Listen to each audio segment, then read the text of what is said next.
แค่ล้มผู้ใดแล้วเขาละฮักผู้นั้นทิ่มบ่ได้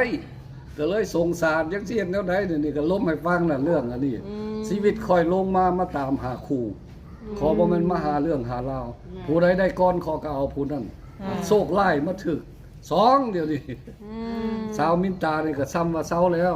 โทรครอบแล้วเมื่อวานเมื่อก่อนนี่คันเจ้าสิเลือกทางเดินของเจ้าแบบนี้ เจ้าก็เลือกเอาขอก็ปล่อยเจ้าไปขอก็สิไปเดินตามทางค่อยนี้คันเจ้าสิเอาแล้วค่อยรับคันสิเอาละเอาเพราะว่าค่อยเป็นคนจริงใจแท้ขอบอกว่าอย่าทิ่มค่อยคันเจ้าทิ่มไปละคนอื่นเขาสิเอานายไว้นี่โลด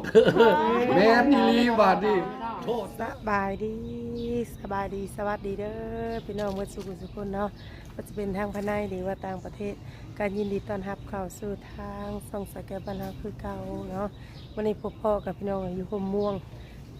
ทุกคนอาจสิบ่เคยฮู้เนาะอาจสิบ่ฮู้เพราะว่าสแกนมาครั้งแรกพี่น้องเนาะแล้วก็ สิได้มาถามข่าวจากอ้ายเพิ่นเนาะคือว่าทางอ้ายเพิ่นนี่ได้โทรหาทาง YouTube เนาะให้เข้ามาเรียกว่าอธิบายเรื่องราวที่เกิดขึ้นเนาะที่ว่าถึกดราม่าหลายตอนนี้ก็เลยอ้ายเพิ่นอยากมาชี้แจงเรื่องความจริงมันเป็นแนวใดนะทุกคนเลยทางเฮาก็เลยเข้ามาหาเนาะความจริงนั่นสิเป็นจังใดเนาะเรื่องราวทางอ้ายหนุ่มอเมริกาพี่น้องเนาะที่ว่าเพิ่นกำลังเป็นกระแสในตอนนี้เนาะทุกคนอาจสิฮู้เนาะอาจสิฮู้จักหลายๆผู้หลายคนเป็นจังใดก็เข้าเบิ่งเข้าชมนำกันเด้อทุกคนเลยเนาะถ้าผิดพลาดประการใดบ่สมมาพระควรก็ขอโทษขออภัยนำเด้อเนาะจังไรก็ไปเบิ่งไปชมกันเด้อพี่น้องเนาะโดยไปฟังความจริงจากปากอ้ายเพิ่นเลยโดยเอานี่แม่นคนอเมริกาสบายดีจากอิลลินอยส์ชิคาโกบ่แม่นคนจากฟลอริดาผู้ที่ลงข่าวไปหั่นว่าข่อยนี่อยู่ฟลอริดาแล้วก็เว้าความบ่ดีบ่งามว่าน่ะข่อยนี่ปาลูกปาเมียเอาเงินเอาคำเราหั่นมาวานให้ผู้สาวอยู่แถวนี้มันบ่แม่นมูลความจริงเรื่องอันนี้หั่นค่อยปาลูกปาเมียได้ 5-6 ปีแล้วก็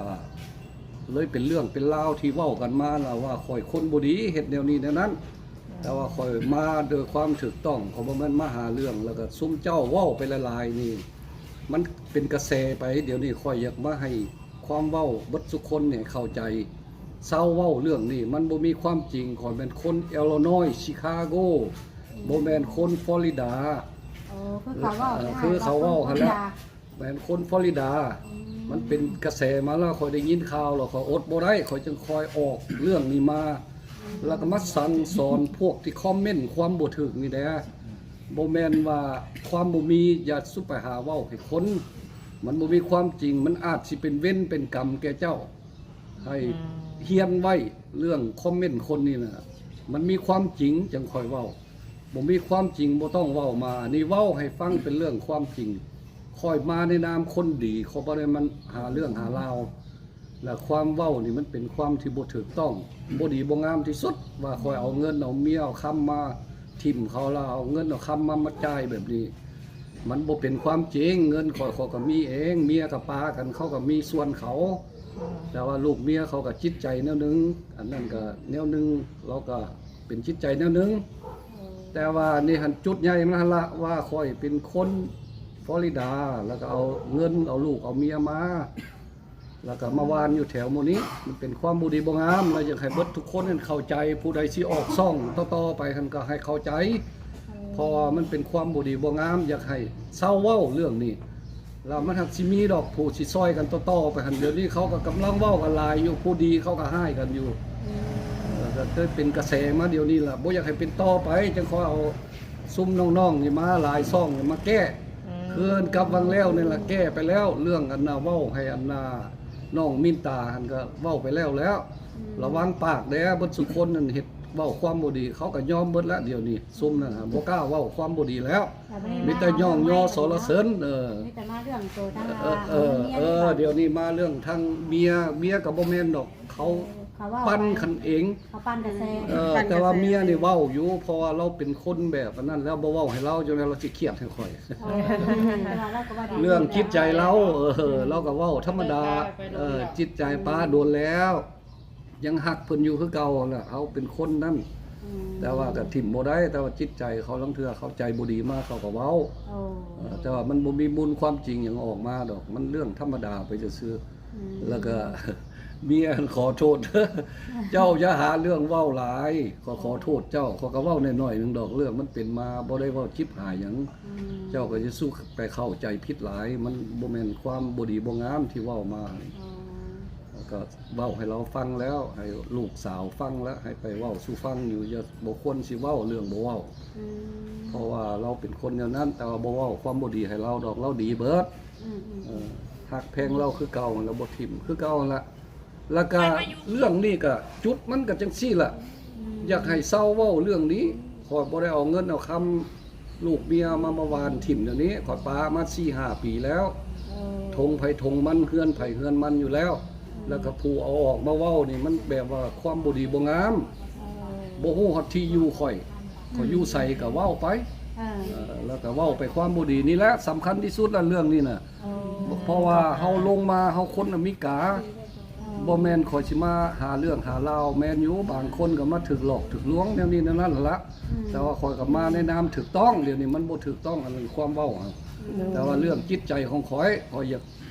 เฮ็ดหยังข่อยก็เฮ็ด ได้มาดินมาเที่ยวนี่มาถูกต้องเบิดนะแต่ว่าค่าอย่างเดียวคือหลายคนน่ะบ่เข้าใจกับสิ่งที่อ้ายเฮ็ดอ้ายทำเนาะ แม่น ก็เลยอ้ายก็เลยแบบว่าอยากมาชี้แจงเกี่ยวกับหลายคนเข้าใจอาทิตย์ตอนนี้เนาะ แม่น ไข่ นี่ ดิ ล่ะ นไข่ดอนเอาเงินเอาคำจาก แม่ ลูก น จากเมีย แม่น มาเที่ยวมาดิน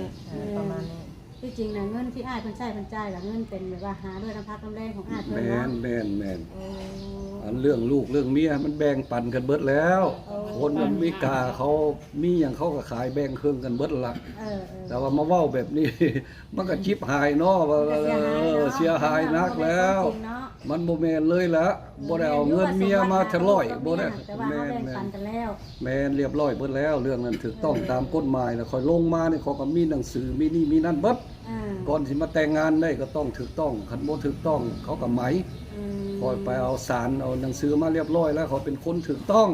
เขาเป็นคนอเมริกาซิติเซนแท้ๆแต่ว่าเขาคนลาวแต่ว่าเขามาถูกต้องบ่มีปัญหาคอยเข้ามาอยู่ในนี่เขามีพาสปอร์ตมีวีซ่าเรียบร้อย แปลว่าถูกต้องตามกฎหมายแต่จังซั่นละบ้านเมืองน่ะให้เบิ่งเอาแล้วผู้ใดเว้านินทาหลายก็เศร้าซะ อืม แต่ว่าความดีแหละขอยก็ลงมาหาลูกหาเมียเทื่อพ่อขอยก็อยากได้แนวนั้น อืม อันเว้าไปหลายเทื่อหลายที่อยู่ว่าจิตใจของข่อยอันเขามักนุ่มๆน้อยๆอยู่ขอยมักแนวนั้น แต่ว่าบ่เว้าให้กัน เออ คนแก่ก็ตัวเป็นคือกัน คนน้อยก็ตัวเป็นคือกันบ่ต้องเว้าให้กันให้เว้าแต่ความดี เออ ๆ ผู้ที่สนับสนุนนั่นให้มีลูกมีเต้ามีเป็นเพื่อนเป็นซานไปตลอดพันปีผู้นั้นเว้าดี ผู้อัพปีคันเว้าแนวบ่ดีระวังปีปากสุบเจ้า มันสิย้อนขึ้นปากเจ้าระวังเด้อว่าโทษหลายๆวัดทุกคนเด้อโทษเด้อโอ้ยขอบใจละลายขอบใจละลายเด้อ สบายความเคย แม่ เอาแล้วบัดนี้มีหลายคู่หลายคน FC กับรุ่นเนาะเกี่ยวกับอันทางความฮักอ้ายกับน้องมินตาเนาะที่มื้อนั้นน่ะว่าสิแต่งยังไปคุยกันน่ะมี FC เพิ่นก็รอฟังเป็นที่ใดอ้ายเรื่องราว อ่า ทางกับน้องนั่น มันก็คันสิเว้าล่ะคันสิเล่าเรื่องไปหั่นข้อยก็มาข้อยก็บ่ได้แม่นสิมาหวังแนวนี้แนวนั้น อยากได้เราแท้มาพ่อข้างทมิตรนั่นล่ะแล้วก็ตกลงกันว่าสิเอากัน มันก็เป็นเรื่องเป็นราวมาเราหั่นก็คันสิเว้าแล้วก็อายุก็ยังบ่ถึงคันเป็นข่อยแต่งงานนี่แฮงเจ็บนักข่อย โอ้ ข้อยหาก็ฮู้วังหนึงเนี่ยข้อยฝากเงินมาให้เรา อืม เราไปลงทะเบียนเราไปเอาบ่ได้อายุบ่ถึงเดือน9พุ่นจังค่อยสิฮอด18 โอ้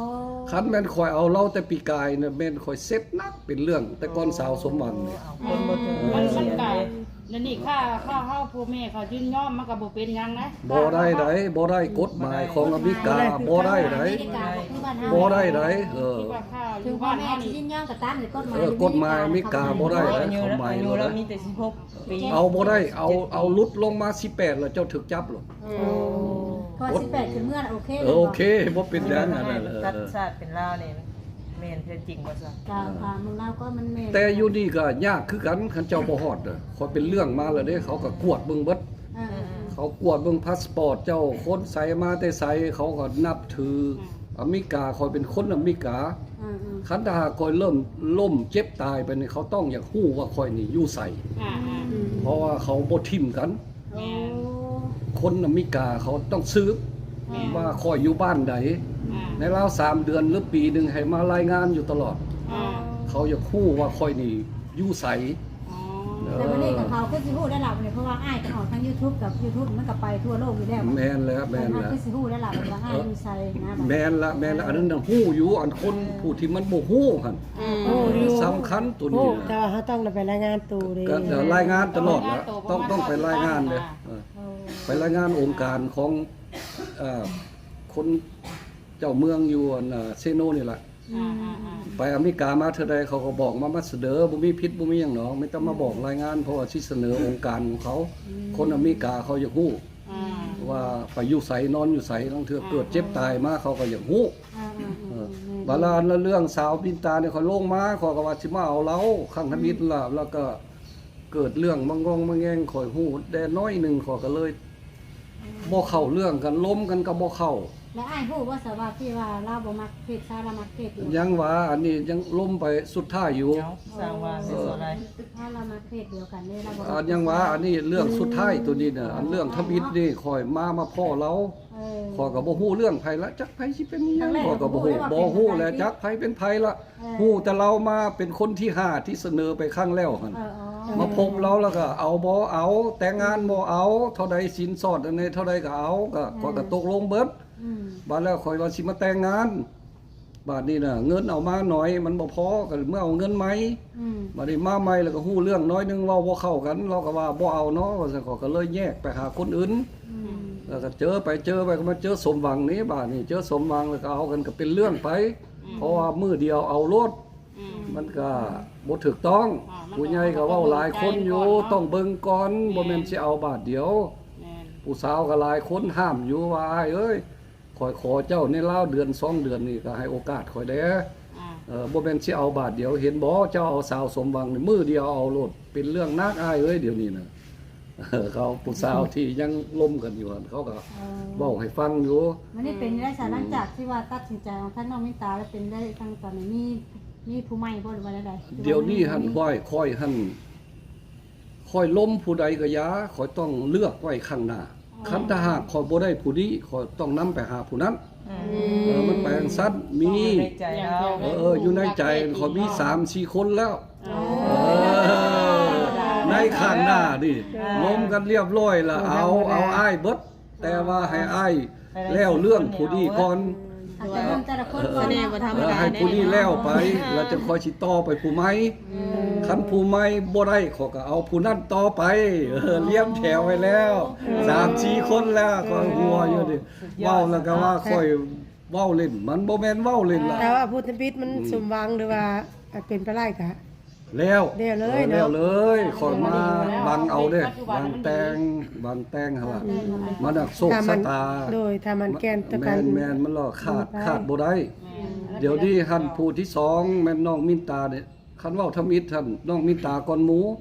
เว้าบ่เข้ากันได้ยินเล็กๆน้อยๆเขาก็เลยห่างไปหาผู้อื่นบัดนี้ก็เลยบังเอิญมาเจอน้องอันน่ะสมหวังนี้บัดนี้ก็เป็นเรื่องมากับป้ากลับขึ้นมาหาน้องมินตานี่คือเก่าเพราะว่าสงสารเราเคยเว้ากับเราแล้ว ว่าข่อยสิเลี้ยงเรารับเลี้ยงเราบัดนี้ข่อยสงสารว่าข่อยปล่อยเราไปแล้วเราอาจสิเป็นทุกข์ข่อยเลยคิดฮอดแต่อย่างเดียวนั่นล่ะเดี๋ยวนี้ยังสงสารเราถึงป้ากะยาข่อยญาติเป็นเรื่องแห้งเดี๋ยวนี้คันเราโทรกลับมาว่าข่อยสิเอาอ้ายเดี๋ยวนี้เซ็ตข่อยข่อยก็เลยเว้ากับผู้อื่นอีกอยู่เด้เดี๋ยวนี้ เอา เอาก็ยังว่า อะไรเนาะบาด มันสิตำกันบาดนี้น่ะมี3คนสิตำกันเดียวนี่เซ็ตข่อยน่ะ ย่านรถไฟต่ำกัน จัก บ่ สิเอาผู้ใดบาดนี่โอ้ยคนละอุกใจอยู่เดี๋ยวนี้ มีหลายคนน่ะดี เอาผู้ใดก็มันเป็นตาฮักผู้ใดก็เว้าดีเบิดอายุเท่าไรหาย ผู้อัน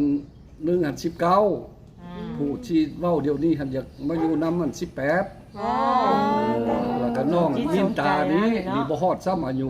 คอยว่าคันเราตกลงสิเอานี่เดือนเก้าเจ้าสิฮอด18 ปีจังคอยเอากันล้มเป็นหมู่เป็นคู่กันเดี๋ยวนี้คอยบ่เว้านำเรา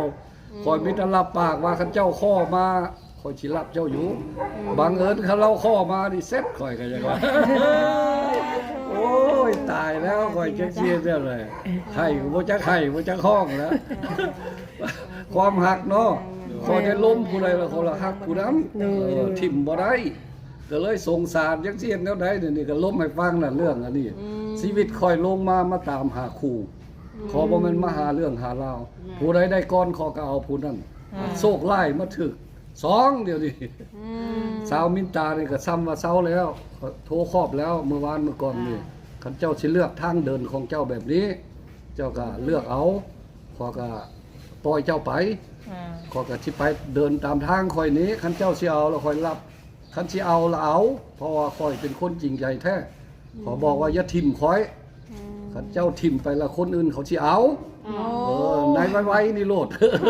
แม่นอีหลีบาดนี่โทษเด้อเว้าซื่อๆนี่ ก็แม่น ป้าสาวสมหวังนี่มื้อเช้ามาไปหาสาวมินตาโลดบ่มีโศกเศร้าออกจากน้องมินตามานี่มีผู้นี้อีกเดี๋ยวนี้บ่ได้โศกเศร้าอีกเดี๋ยวนี้แต่ว่าบ่ทันออก YouTube เถอะเด้อบ่ให้บ่อยากให้เป็นเรื่องไปอีก บ่ได้กับผู้สิครบเดี๋ยวนี้เนี่ย ดีละ บ่พาให้ออกซื้อ บ่ เนาะ บ่ นี่แต่ว่า ให้มิดไว้ก่อนให้คอยแต่งงานแต่งงานเรียบร้อย สมห แล้ วั ว งก่อนเนาะ แล้วจึงคอยสิพากันออกให้บ้านเมืองฮู้อีกผู้ที่3ถ้าผู้ที่4ก็บ่ฮู้อีกจักสิเป็นแนวใดอีก ผู้ที่4ที่5บ่เว้าหยอกก็แม่นอยู่แต่มันเป็นความจริงนะค่อยก็จักคนเป็นแนวใดไปทางใดก็คือว่า มีแต่คนหูจักบ่ อยากได้ข้อกับผู้สาวเล็กๆน้อยๆระเบิดน่ะเขามากจังสั้นมันไปล้มไปเล่นเขาเจ้าก็ว่าเอาบ่ได้แก่บ่เจ้าบ่แก่ดอกอายุแก่ก็ยาข่อยมักข่อยสิเอาคันเอาก็เอาก็ล้มกันไปจังซี่ล่ะผู้ใดก็เอาเบิดหั่นล่ะบ่มีว่าไผบ่เอาดอก อ้ายขอถามนี้ตอนเจ้าตอนเป็นวัยรุ่นนะเขาที่หน้าตาเขาที่ดอกผู้หญิง เว้าไปโลดเจ้าเว้าไปโลดหลายคนเว้าล่ะบ่ข่อยบ่เว้าแนวนั้นล่ะข่อยก็ธรรมดานี่ล่ะตั้งแต่ข่อยไปวัดมานี่มันผิดนี่ผิดนั่นข่อยก็ไปแก้บ้าน แต่ขนาดอาจารย์เนี่ยทั้ง3ผู้สาวเจ้านี่มีจักคน5คนแล้วอายุจักปี18 19 18ปาดโตพอออกนี่คือว่ามีเสน่ห์อย่างน้ออ่ะ บ่มีเสน่ห์ว่ะอาจารย์จนออกปากก็ยังว่าโอ้ อ้าย ฮะ อันนี้ FC มันถามว่าถ้าเจออ้ายพอดีจะถามแน่ว่าเฮ็ดได้ผู้สาวคือมักหลายถ้ามีเฮ็ดเสน่ห์แบบใดแน่มีเสน่ห์หยังบ่จังซี่นะ แม่น แนะนำเพิ่นได้กว่าเพิ่นก็อยากมีลูกมีเมียกัน แบนก็ยังว่า มันอยู่กับฝีปากเนาะคือข่อยล้มนี่ล่ะส่วนหลายเขาล้มความดีความนั่นเบิดขอบ่เว้าความบ่ถูกต้อง ความใดต้องเว้าความแท้คนฟังมันก็คือว่าแท้เนาะ มาเบิ่งแล้วว่า ขอรบกวนจักประมาณ10นาทีเด้ ขออนุญาตเลยเด้อ โดยครับ แล้วก็นั่นละ คุยได้เนาะ มื้อวานนี่ก็ไปซื้อปิ้งไก่อยู่หั่น มีเขาเจ้าแล่นออกมา โอ้ยมาขอถ่ายรูปน้ำคนดังเลยดูว่าซั่นมาถ่ายโลดว่าซั่น โดย ถ่ายแล้วห้อยอ้ายนี่คือมีเสน่ห์อหย่างสอนให้ได้ดูว่าซั่นบ่มีว่านี่มีแต่เจ้าล้มเอาเด้อฝีปากเจ้าน่ะ ผู้อยู่ข้างห้องก็ยังได้ชนีอยู่จักนี่นะ ยังยิ้มอยู่ได้ทางนั้น แม่นก็แล้วแต่ผู้ใดอยากถามนั่นได้ก็ถาม ผู้ใด ไปโล มา ด เรื่อยจำได้อยู่นะ ผู้ใดอยากถามนั่นได้ก็ถามไปโลดเรื่องข่อยเว้านี่มีแต่ความจริงเบิดมีแต่อยากสอน YouTube นี่ล่ะผู้คอมเมนต์นี่ล่ะจุดใหญ่ของมันบ่มีไผเว้าให้เขาดอกคอยนี่ล่ะเป็นคนข้างธมิตร ก็ว่าอย่าง เทื่อนี้เทื่อที่สองล่ะคอยสอนคนน่ะ ซัวเซียนะ บ่ให้เว้าโลโลเลแก่คนเขามาเขาอยากได้หยังก็ย่าเขา เกิดคอยว่าคอยอยากไปกินศีลกินทานทำโรงเรียนนำเขาดีก่อนก่อนจะสิเอาเงินมาวานให้ผู้แซ่ผู้สาวจิตใจของข่อยทานโรงเรียนเขาก็บ่ดีใจขอยมาทานผู้สาวก็จิตใจข่อย เรื่องขออนุญาตถามเด้อมี FC เพิ่นว่าอยากให้น้องแนะนำอ้ายว่า อันเงินที่เอาไปเปย์อุตสาหซะหน่อยนี่คือบ่เอาไปแบบ บริจาคคนทุกข์คนยากอย่าง แม่น เคยคิดแบบจะไปบริ แม่ จาคน แม่นเรื่องอันนี้หัน มัน ค่อย มันคนละอย่างกันตัวนี้เนาะ ค่อยเป็นคนที่ทำบุญมานี่วัดค่อยก็สร้าง อ่า ขอไปขึ้นทนลิงเฮ็ดลาย หาคนช่วย ขอไปไสเขาก็ให้เบิด เออ อันนี้เรื่องหนึงต่างหากเรื่องกินทานนี่มันบ่สู้ค่อยดอก เพราะว่า เออ มันอันนี้ก็ยังบ่ถาม แม่นแต่ว่าอันนี้เรื่องจิตใจของการเล่นสาว เออ ขอมักเด็กน้อย มันคน ข ละ อ เรื่ กั อบ ง มักนั่นบ่ต้องเข้ากัน อันนั้นเรื่องทานกับเรื่องหนึง โดยแม่ คอยกินทานนั่นหลายกว่าซุมเจ้าเว้าหั่นละ โอ้ อันเรื่องนี้บ่ให้ตัวหรอก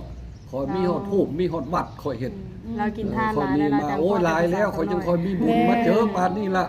ก็ เออ ถือว่าอ้ายเพิ่นนี่ทำบุญมาหลายแล้ว โอ้ยหลายสุด ผู้ ตั้ง บาง แต่ คนอาจ นั่น เชื่ พุ่ อน ว่าตอนที่อ้ายเพิ่นทำบุญไป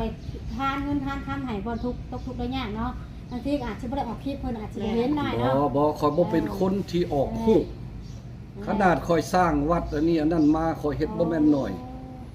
เบิดเป็นเท่าไรพุ่นล่ะอยู่อเมริกาน่ะวัดก็วัดบางใหญ่พุ่นคอยเฮ็ดอยู่หั่นตั้งแต่บ่มีขึ้นมาพุ่นคอยเป็นคนแต้ม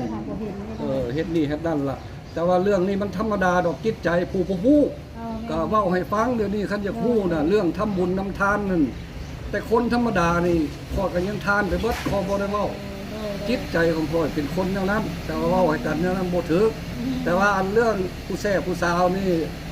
เงินคำมันคันเฮาบ่เอาเงินให้เขาเขาก็บ่เว้านำเฮาเขาก็ต้องมีเล็กมีน้อยให้เขาไปพ่อปั๊บจริงใจไปพ่อปั๊บนี่เขาก็ถามโลดโอ้ยฝนน้องบ่ดีเนาะก็เอาเงินให้ไปซื้อฝนน้ำบ่ออกเนาะเขาก็บอกจอน้ำให้ให้ไปเบิดละดอกไม้บ่มีบ่เขาก็สั่งดอกไม้มาให้แต่ละคนคอยเป็นเรื่องนั้นเรื่องการทำบุญนะแต่ว่าผู้เว้าอยู่ว่าเอาเงินไปสร้างโรงเรียนนี่นั่นได้บุญก่อนแต่ว่ามันคนละแนวอันนี้คนมักแบบนี้เว้าให้ฟังนั่นล่ะเข้าใจเบิดทุกคนเนาะบาดนี้เห็นเขาเว้าหันเดี๋ยวนี้หันคนทั้งหลายโทรมาหาคอยหันคอยมีลูกแส่หลานสาวเอาบ่อยู่เมืองไทยก็โทรมาเพราะว่ารับบ่ได้ว่าให้คอยไปตามเรื่องคอยก่อนถ้าอยากได้ก็ส่งรูปมาให้ YouTube หัน YouTube เบิ่งครับคอยมีโอกาสคอยก็สิล้มโทรมาเมื่อวานนี่ก็โทรเขาอยู่พุ่นมุกดาหารพุ่นเพราะว่าเขามีลูกมีหลานแนวนี้นั่นคันมีลูกมีเต้าแล้วบ่ต้องโทรมาแล้วคอยบ่เอา เพราะว่าง่ายคืออ้ายนี่เพราะว่าไม่ห้างไม่หยังนี่บ่มา บ่เอาก็ยังว่าเรื่องของมันกับสาวสมหวังนี่แหละก็เป็นเรื่องกันมาแล้วสุดท้ายแล้วเราว่าเราเป็นห้าง โอ้ ขอก็เลยว่าก็ยาคันเจ้าเป็นห้างขอก็สิรับเอาซะเจ้าเป็นน่าสงสารหลายถึงเจ้าสิเป็นหยังมาขอยก็เอาคันขอยรับคนก็ขอบ่ติคือสาวมินตานี่เจ้าสิเป็นหยังมาก็อย่าขอบ่เว้าเรื่องครอบหลังมาขอบอกอยู่ มีแต่ว่าเรื่อง มีแต่ว่าเอาไปข้างหน้ารถเจ้าทำดีได้เลยทำดีเจ้าทำดีบ่ได้เราบ่ต้องอยู่กับข่อยขอยเป็นคนแนวนั้นบ่เว้าความหลังมาถึงเจ้าสิมีลูกมีผัวอันนี้อันนั้นมาก็อย่าขอบ่ติ คือแล้วก็แล้วเนาะ แล้วไป แล้วแต่ใจข่อยมากเนาะ เลยแม่น แม่นอันนี้นะแต่ว่าคนเว้าให้ในเว้าหลาย คนว่าอ้ายหลายแม่น หลายแม่นอันนี้มันความเว้าของคนมั บาน งคนก็อาจสิแบบเว้าแบบไปสงสารอ้ายแน่บางคนก็บ่เข้าใจ แม่น ก็เว้าไปต่างๆ แม่นส่วนหลายเว้าบ่ถูกกันละ โดย ตั้งแต่ข่อยเอามาเว้าสอนให้วังแล้วนี่ ก็เลยยุบไปเบิดล่ะ เดี๋ยวนี้ก็ยอมแล้ว หลาย เขา คน ว่า เข้าใจอยู่รุ่นคลิปก่อนน่ะหลายคนเข้าใจอ้าย เข้าใจเบิดแล้วเพราะว่าเฮาเว้าได้บ่มีไผเว้าให้เขาข่อยต้องเว้า เพราะว่าอ้ายมานี่ก็อ้ายมาแบบการส่วนตัวของอ้ายได้บ่ได้ไป แม่น หาเรื่องหารายคนอื่นเองมีแต่เฮามาด้วยความจริง แม่ ใจ น เลย ก็คือเดี๋ยวนี้ล่ะมีเรื่องหั่นละถูกเว้าให้ก็อยากให้มันลบล้างไปความบ่ดีแล้วก็จะซื้อเฮียนเว้าบ่เว้าหั่นมันลามออกไปเดี๋ยวนี้มันเป็นกระแสไปก็สิเอาออกมาเว้าให้คนทั้งหลายฟังเนี่ยมันบ่เป็นความจริงผู้อื่นก็สิฟังแล้วก็บ่เฮ็ดกายนั่นก็เขาสิเว้ากันเอง แล้วแต่คนสิคิดบัดนี้เนาะเฮาเว้าเฮาสิแจงเนี่ยเนาะ แม่นชี้แจงให้ฮู้แล้วต่อไปนี่บ่อยากให้คนเดี๋ยวนี้เว้าให้คนอีกมันบ่มีไผเอามาสั่งสอนกันดอกค่อยนี่ล่ะเป็นคนทำอิฐแล้วเอามาสั่งสอนคนน่ะเขาก็ฟังกันไปเบิด